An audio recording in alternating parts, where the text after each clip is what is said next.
So I was watching a video by ChezKritta, and it had a lot to do with the same issues a lot of people have been talking about the freedom and everything. And he was referring specifically to a video Captain Burrs had put out, where when are people going to stand up for their rights? And it's like and Chez was saying, Kritta was saying that when are people going to stand up for the rights that are already being taken away? When are they going to stand up and say no more? And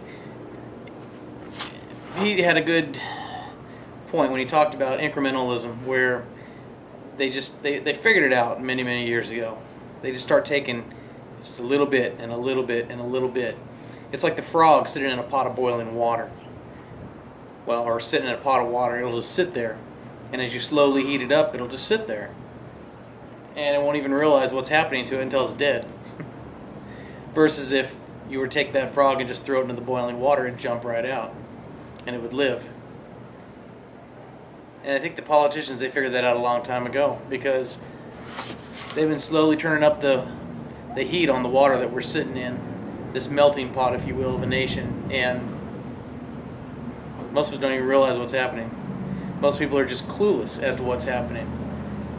I won't even get into the debate again about freedom and whether it even exists or not.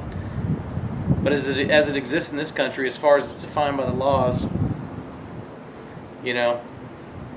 like Chez was saying, people are just going to give up a little bit at a time. They make one little change, like here in California, they banned open carry of handgun. And just recently they banned open carry of rifles. And now they're trying to ban the bullet buttons for the rifles. And starting in 2013, all weapons will have to be registered. All handguns, all rifles. Currently it's just handguns. So, it's kind of like very familiar. This is what the Nazis did. This is how they made sure that they kept their people down so that they wouldn't have a chance to rise up and rebel against the fascist regime once it got into place, because they weren't going to have any way of actually fighting back. And the same things are happening across the country. There are some places where the people are winning, or at least it seems that way. But you got a federal government that's looking to crack down more and more and more. So, I don't know. When is it time to stand up? I think it's already too late to stand up. Sometimes I wonder if it's not even better just to not worry about standing up, but maybe making my bed a little softer before I lay down in it.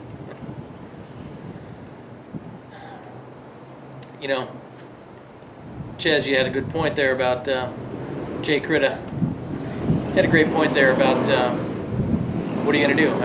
If they come and bust down your door,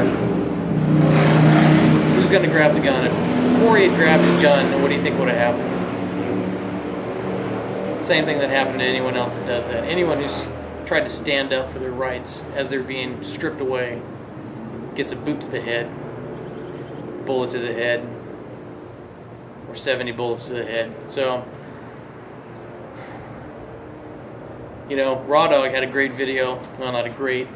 He got tore up for it. It's a Raw Dog video. It's normal. He's used to it. Where he talked about Ron Paul and how he's just another scumbag politician. I wouldn't go so far as to say scumbag, but he is just another politician. He's been in there 30-something years.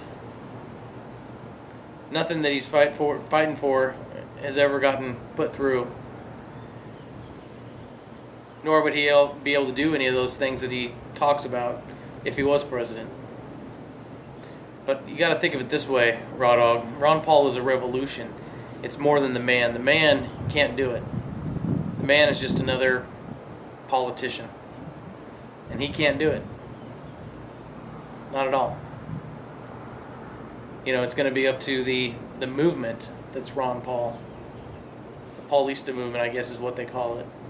I figured out, I threw support behind Ron Paul in the beginning when I thought, what, the only chance we have is to get him in there and get him as the candidate. But it started going nowhere fast. He wasn't winning elections, and now he's, Raw Dog's talking about how, they're going to try to steal the delegates away. And that's a travesty of justice. Think about that. Rather than just going by, the popular vote is giving their votes to Romney. For whatever reason, people are giving him the votes. A lot of people say it's because they just think that he's the only one that can legitimately beat Obama. I don't know. I went on voting for him in the primary. But the fact is that Ron Paul's not winning the primaries. And so if you're talking about going out and backdooring this by stealing the delegates, thwarting the will of the people again, how's that any different than any other thing that the government's been doing? I don't even understand what are we doing anymore.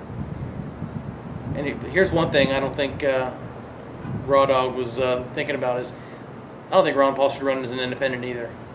Stick with the Republican label that you are. Because even as he runs as an independent, it just... there's too many people in the middle of this country. There's some on the far left, some on the far right.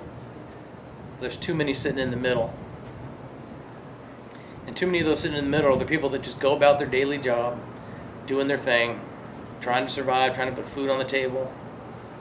And as far as they see it, they just like the situation as it is. They don't like to see things, feathers ruffled and disturbances in the force, if you will. And that's the problem, is they see Ron Paul, if he runs as an independent, as a major disruption to the force. Is it what this country needs? Absolutely. Absolutely. ChezKritta was saying it earlier in one of his videos, how you have to tear it down. Corey said it.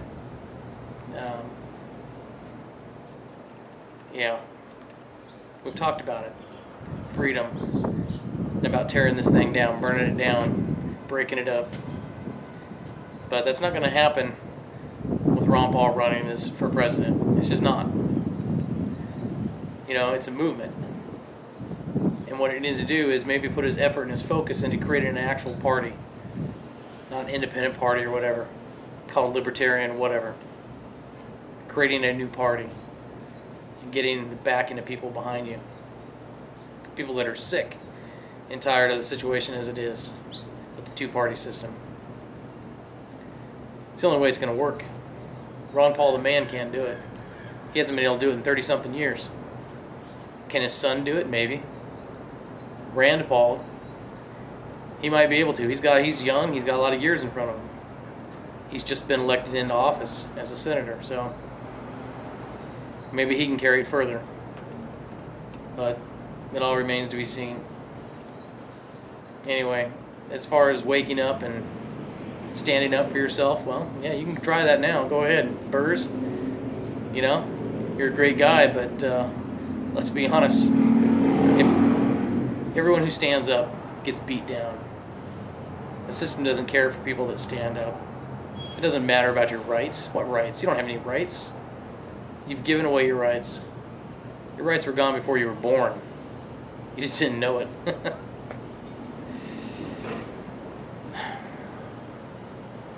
So, is it better to try to continue to foster the movement and spread the word, get it out to as many people as possible? Absolutely. It's the idea that it's going to take to create this country. This country didn't start overnight. It wasn't born overnight. We landed here in the middle of the 1600s. It took over 100 years before we declared our independence. So you think that we can just turn this thing around in the course of 4, 5, 6 years? Absolutely not. But we've got to start working at the edges, trying what we can. If you try to just do it from the center out, you try to just take it one fell swoop in the beginning, all you're going to do is turn a lot of people off. It sucks. That's just the way it is, though. So anyway, y'all have a good Memorial Day, and remember about the freedoms that you don't have.